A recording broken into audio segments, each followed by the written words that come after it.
The shooting at Northern Illinois University is raising questions this morning. Should students be allowed to carry guns to protect themselves?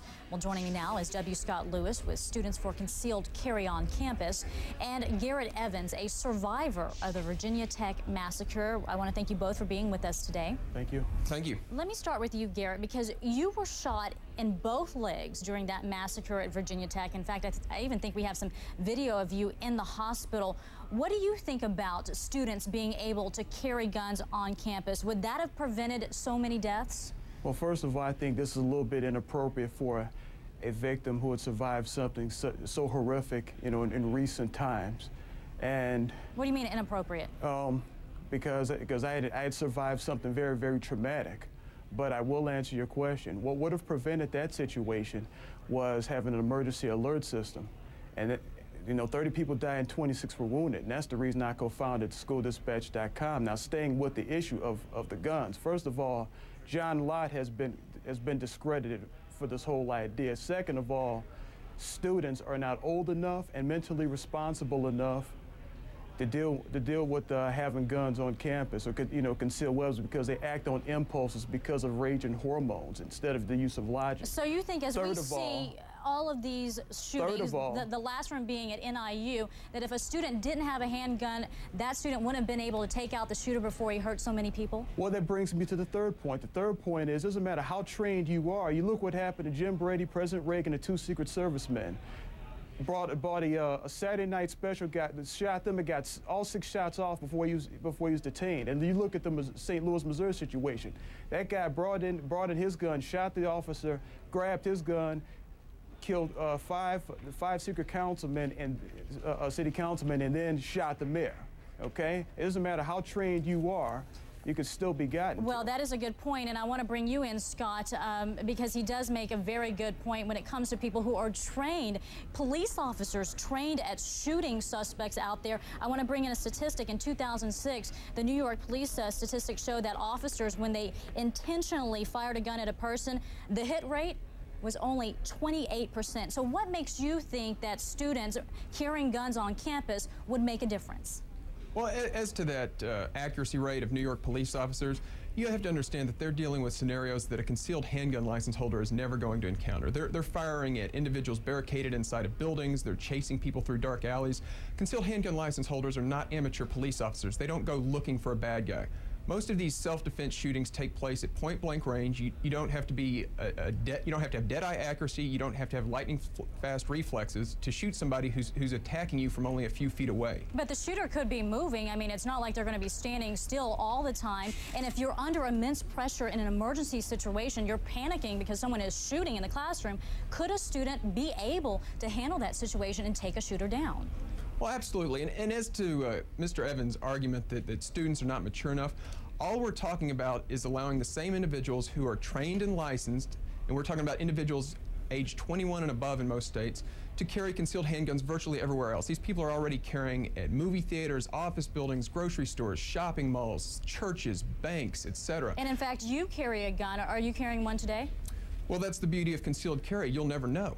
But the fact of the matter is, individuals have used concealed handguns under very intense circumstances, individuals with concealed handgun licenses, to stop crimes in progress, to mitigate shootings. And although we can't say that a concealed handgun could be used in any particular instance to stop a particular shooting, we can definitely say it would even the odds. And if I recall Mr. Evans' own account of the shooting, the shooter actually stopped in his classroom to reload. So there was ample time for someone with a concealed handgun to draw, take aim, and fire at this individual. Well, let me bring Garrett in, because Garrett, in 12 states, they are already considering bills to allow concealed weapons on campus. And the point being, if a shooter is there in a classroom, don't you think the students would have a better chance if someone else in the classroom was armed? First of all, thousands and thousands of schools do not have this, and they haven't had shootings either. Second of all, you don't know how that shooter is going to attack. You don't know which way he's coming. You don't know how fast and hard he's coming. You don't even know if he's going to come with 2 guns. You cannot plan this. But also, if you bring the idea of concealed weapons, you know, it's going to promote vigilantism. But okay, let's say you do this. the criminal mind is far more advanced than the collegiate mind. The criminal mind is going to say, what reason do I have for coming in with a shotgun or handgun or two handguns when I can come in with a Uzi or AK-47 to take everybody out? Yeah, that's then a what are you good gonna point, do? Then Scott. what can they do? They can't do a thing. Let me ask you that, because if someone who is hell-bent on killing people on a school campus knows that other students have weapons, don't you think that's going to escalate the violence?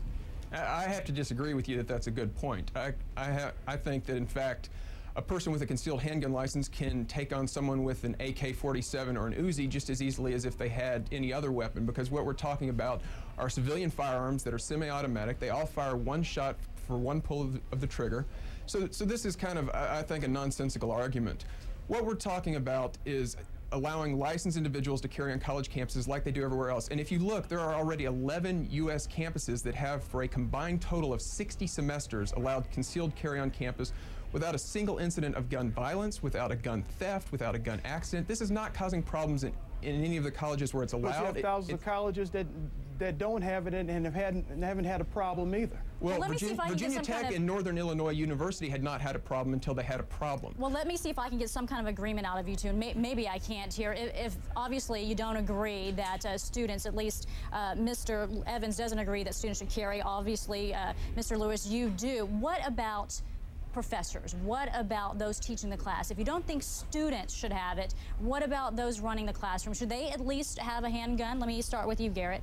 Well, believe it or not, with all the added responsibility in the rigors of daily life added because of technology, professors I found to be very, very high-strung as well. And I've seen them get angry and with students and things like that. So it doesn't matter how responsible you are, somebody could be so angry and just so disoriented from anger, they could just go ahead and just take the problems out on somebody. Well, Scott, would you be satisfied if a professor is allowed to carry a handgun if students aren't? Well, unlike Garrett, I do have some faith in our collegiate system here in America, and I think letting professors carry would be a good step in the right direction, but I think eventually we need to let everyone who is authorized by the state, who's gone through the training, who's gone through the testing, who's gone through the background checks to obtain a concealed handgun license, we need to let them carry on college campuses just like we do in most other unsecured locations. And by unsecured, I mean anywhere. Nervous and uncomfortable. We do not need a nervous and uncomfortable situation. Students need to be in a situation where they're happy to be. They need to learn in a peaceful environment. Okay. Also, we need to be helping people, talking to people, being there for people. And another thing, if you want to prevent all this, we need to put God in schools. We need peaceful situations.